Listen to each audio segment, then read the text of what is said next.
I was sitting at my desk, reviewing investment portfolios like any other Tuesday morning when my phone lit up with an unknown number. Usually, I'd let it go to voicemail. Spam calls are endless these days. But something made me pick up. Maybe it was intuition, or maybe just random chance. Either way, that call would turn my carefully constructed world upside down. "Hello," I answered, still scanning the numbers on my screen. The office around me was quiet, except for the gentle hum of the air conditioning and the distant sound of keyboards clicking. "Harper." The voice on the other end was hesitant, familiar in a way that made my stomach clench. It's your mother." My fingers froze over the keyboard. 12 years. It had been 12 years since I'd heard that voice, since I'd spoken to any of them. My mother, my father, or my sister Lily. 12 years of building my own life, my own success, far away from their toxic favoritism. I glanced at my office door, grateful that it was closed. "What do you want?" My voice came out harder than I'd intended, but then again, maybe that's exactly how I meant it to sound. My free hand curled into a fist on my desk. There was a pause. A deep breath. "Your father is very ill, Harper. The doctors, they say, he doesn't have much time left." Her voice cracked slightly. "We want you to come home, to make peace, to say goodbye." I sat there, staring at the modern art piece hanging on my office wall, the one I'd bought myself last year, just because I could. The silence stretched between us like a rubber band ready to snap. Outside my window, life went on as normal. People walking, cars passing, the world spinning. But in my office, time seemed to stand still. "I'll think about it," I finally said and hung up before she could respond. Of course, she could try to guilt me, manipulate me, or whatever else she might have planned. For a long time, I just sat there, my coffee growing cold beside me, memories flooding back that I'd tried so hard to lock away. But they came anyway, like a dam breaking. And I found myself remembering everything that had led to this moment.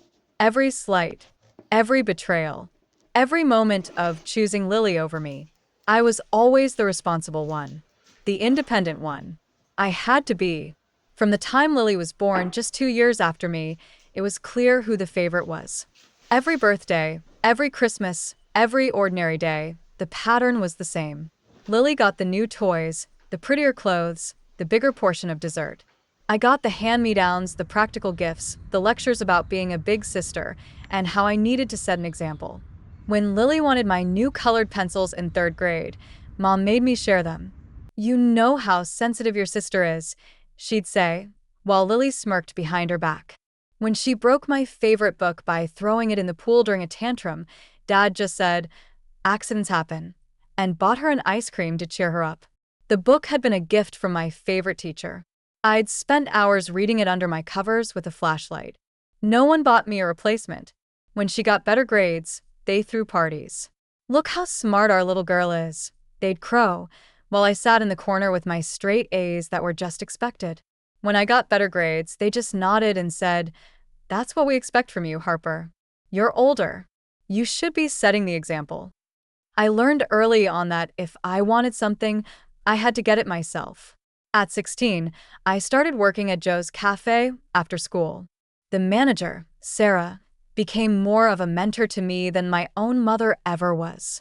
She taught me about responsibility, about saving money, about standing up for myself.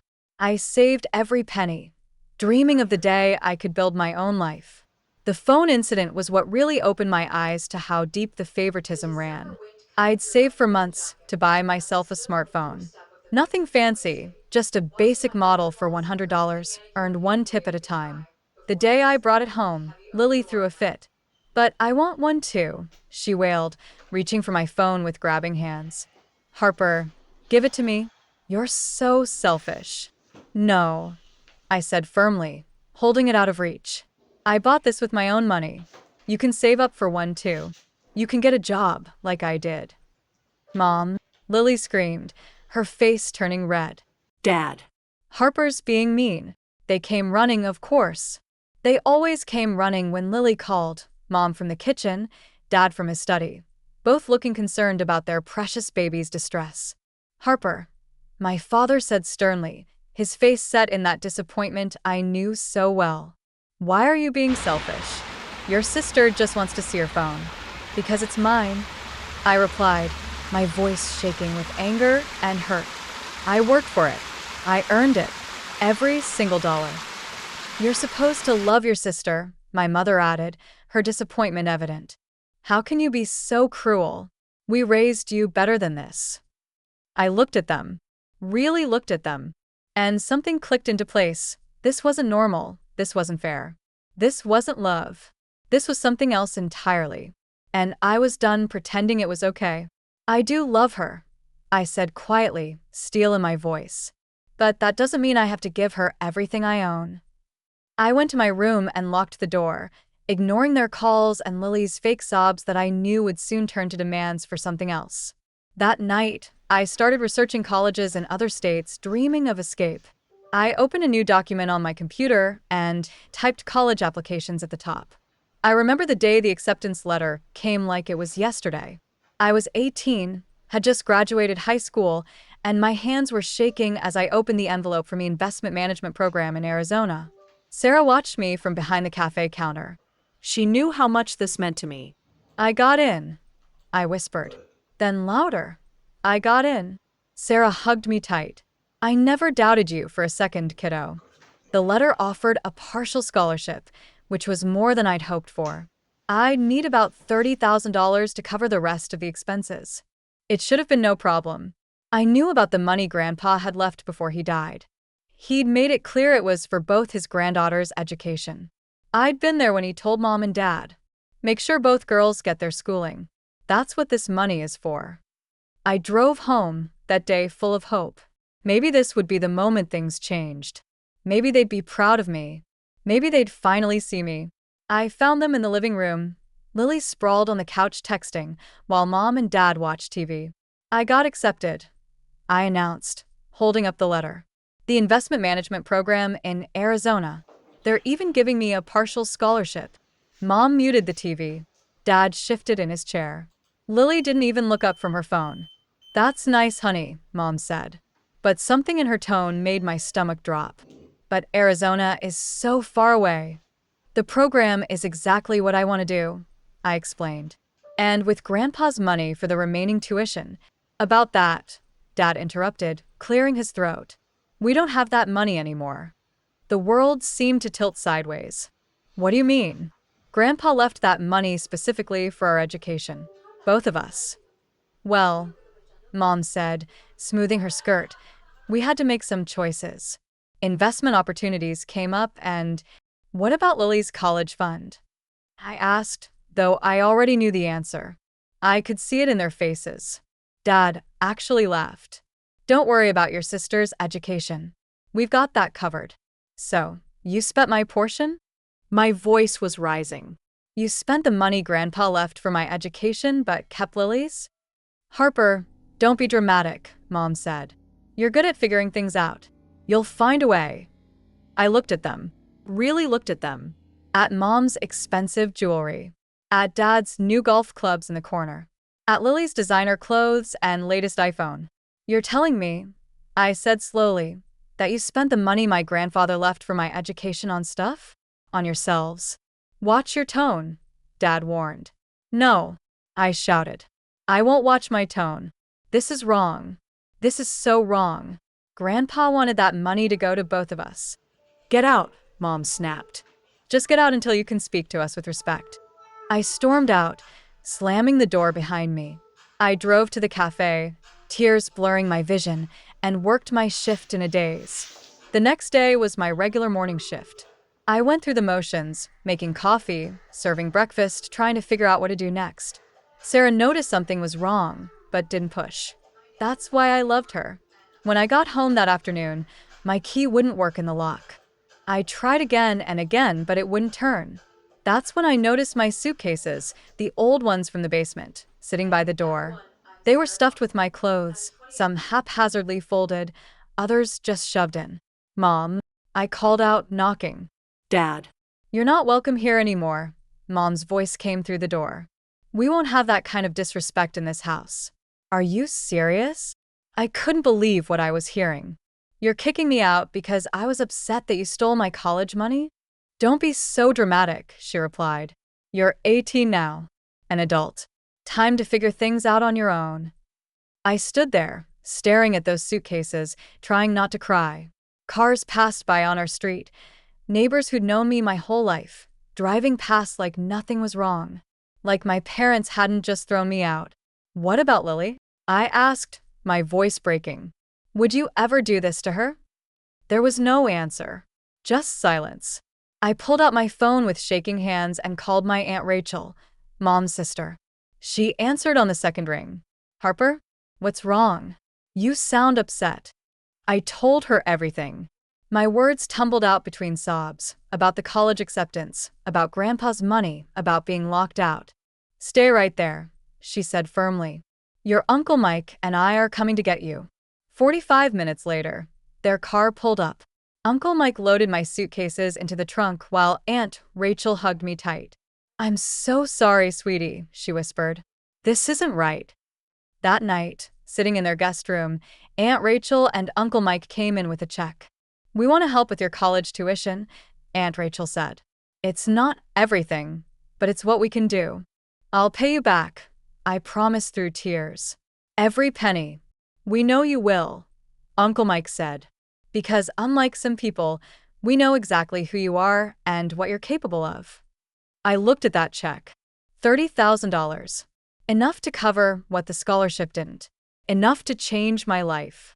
The next 12 years passed like a dream I'd built with my own two hands. College was tough, but exhilarating. I threw myself into my studies, working part-time at the university's financial office to cover living expenses. Every semester, I made the dean's list. Every summer, I landed prestigious internships. And every month, I put aside money to repay Aunt Rachel and Uncle Mike. During those 4 years, my phone never rang with calls from my parents. Or Lily. Sometimes I'd catch myself wondering what they were doing. But then I'd remember the suitcases on the doorstep and force myself to focus on my future instead. My first job offer came 2 months before graduation, a junior position at Goldman Investment Partners. The starting salary was more than I'd ever dreamed of. The day I signed the contract, I called Aunt Rachel. I did it. I told her, my voice shaking with excitement. They want me to start right after. Graduation? Of course they do, she said, and I could hear the pride in her voice. You're exceptional, Harper. You always have been. I stayed in the same city as my job, starting in a tiny studio apartment that barely fit my bed and desk. But I didn't care, it was mine. Every morning, I'd wake up at 5 o'clock, hit the gym, and be at my desk by 7:30. Every evening, I'd stay late, learning everything I could from my colleagues. My boss, Catherine, took me under her wing. You've got something special, she told me one night as we worked on a major client presentation. You're hungry but not desperate, driven but not reckless. We need more people like you. 3 years in, I made senior analyst. 2 years after that, investment manager. My salary doubled, then tripled. I moved from my studio to a luxury apartment with floor-to-ceiling windows and a view of the city. I bought my first Mercedes, a sleek black C-Class that made me smile every time I saw it in the parking garage. I paid off my debt to Aunt Rachel and Uncle Mike in full, though they tried to refuse the money. We didn't help you, so you'd pay us back, Aunt Rachel protested. I know, I told her. You helped me because you love me, but I'm paying you back because I love you too, and because I keep my promises. I traveled the world, Paris, Tokyo, Sydney. Posted pictures on social media of sunsets in Santorini and snow-capped peaks in Switzerland. I never blocked my family on social media, but I never looked at their profiles either. Let them see my success if they wanted to. I was done looking back. Until that phone call in my office, 12 years later, bringing it all crashing back. The week after my mother's call, I found myself driving down the familiar streets of my hometown. Everything looked smaller somehow, less significant. I pulled up to my parents' house in my Mercedes, adjusting my Chanel sunglasses in the rearview mirror. The house hadn't changed much. Same blue shutters, same wooden swing on the porch. But now I could see the peeling paint, the sagging gutters, the signs of neglect. My mother opened the door before I could knock. She'd aged more than I expected, gray streaking her hair, lines around her mouth that hadn't been there before. "Harper," she breathed, reaching for a hug. I didn't return it. You look so successful." "Where's Dad?" I asked, stepping past her into the house. The interior smelled the same, Mom's vanilla candles and Dad's coffee. "In the living room," she said, hurrying ahead of me. "He's having a good day today." I wasn't prepared for how my father looked. The man who'd once seemed so imposing, so authoritative, sat slumped in his recliner, thin and pale. His eyes lit up when he saw me, though, and for a moment, I saw a flash of the father I remembered. "Harper," he said, his voice weaker than I remembered, but still carrying that note of authority. "You came." "I did," I replied, sitting in the chair across from him. "You look unwell." He laughed, but it turned into a cough. "Always direct, weren't you?" "Yes. Cancer. Doctors say I've got a few months. Maybe less." Mom hovered nearby, wringing her hands. "I made your old room up for you. Everything's just like you left it." I almost laughed at that. Nothing was like I'd left it. They'd made sure of that 12 years ago. "Where's Lily?" I asked, noting my sister's absence. "Oh, she's out with friends," Mom said quickly. "She'll be back for dinner. She's so excited to see you." I doubted that but nodded anyway. We made awkward small talk for a while. They asked about my job, my apartment, my car. I gave short, polite answers, watching them exchange glances when they thought I wasn't looking. That evening, Lily finally showed up, dressed in designer clothes that looked new. She'd gained weight since I'd last seen her, but her face was still pretty, still holding that look of perpetual entitlement I remembered so well. "Harper," she squealed as if we were best friends who'd just been apart for a weekend. "Oh my God, is that a Cartier watch?" "It's gorgeous." Dinner was a strange affair. Mom had made all my favorite childhood dishes, as if food could bridge a 12-year gap of betrayal and silence. Dad ate little, mostly pushing food around his plate. Lily chatted endlessly about her friends, her social life, her plans to start a lifestyle blog. "Speaking of plans," Dad said suddenly, setting down his fork, "Harper, there's something important we need to discuss." I saw Mom tense up, saw Lily's eyes dart between our parents. Something clicked in my mind. This wasn't just about saying goodbye to a dying father. This was something else entirely. "What is it?" I asked, though a part of me already knew this wasn't going to be good. Dad leaned forward, his face serious. "I need you to promise me something. A dying man's wish, if you will." I waited, my hand tightening around my water glass. "After I'm gone," he continued, "I need to know that Lily will be taken care of. That she'll be able to maintain her lifestyle. And you, well, you're in a position to ensure that happens." The room went silent. I could hear the tick of the clock on the wall, the hum of the refrigerator, the sound of my own heartbeat pounding in my ears. "You want me to what?" I asked, my voice dangerously quiet. "To take care of your sister." Mom jumped in. "To help her financially. You're doing so well, Harper. You have more than enough to." I stood up from the dinner table, my chair scraping against the hardwood floor. "Let me get this straight," I said. "You called me here, after 12 years of silence, to ask me to financially support my fully capable adult sister?" "Harper, please sit down," Mom pleaded. "You're making this more dramatic than it needs to be." "More dramatic?" I laughed, but there was no humor in it. "You threw me out of this house. You left my belongings in suitcases on the doorstep. You spent my college money, money that Grandpa specifically left for my education. And now you want me to support Lily?" Lily spoke up, her voice whiny. "It's not fair that you have so much money and won't share it. You've always been selfish." I turned to look at her. Really look at her. Designer dress. Expensive jewelry. Perfectly manicured nails. All paid for by our parents, even now, when she was 28 years old. "What exactly have you been doing these past 12 years, Lily?" I asked. "While I was working 60-hour weeks, building my career, what were you doing?" "I've been finding myself," she replied defensively. Not all of us want to be corporate slaves. Finding yourself? On mom and dad's dime. I shook my head. And now that dad's sick, you're worried about losing your meal ticket, aren't you? Don't talk to your sister that way, mom snapped. She's sensitive. She needs. She needs to grow up. I shouted. She needs to learn how to support herself. She needs to stop depending on everyone else to fund her lifestyle. Dad's fist hit the table, though with less force than I remembered from childhood. Enough, he said. I'm dying, Harper. My last wish is to know that my youngest daughter will be taken care of. And what about your oldest daughter? I asked quietly. Did you ever want to take care of me? The silence that followed was deafening. I grabbed my purse from the back of my chair. I'm leaving, I announced. This was a mistake, Harper, please. Mom followed me to the door. Think about what you're doing. Think about your father's last wish. I turned to face her. I'll help pay for Dad's medical bills if he needs it, but I will not support Lily. That's my final answer. I walked out to my car, ignoring my mother's calls and my sister's dramatic sobs. As I drove away, I pulled over after a few blocks and called my aunt. They want me to support Lily, I said when she answered. Can you believe that?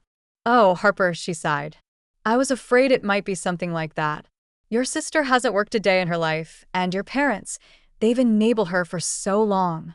The next 2 days were a blur of angry calls and text messages. My mother and sister bombarded my phone with guilt trips and accusations. You're killing your father with your selfishness, Mom texted. You've always been jealous of me, Lily wrote. You're just trying to punish me. I saved every message, but didn't respond. Something told me I might need them later. When Mom called again, I turned on my phone's recording app before answering. Harper, she started immediately. How can you be so cold, so selfish?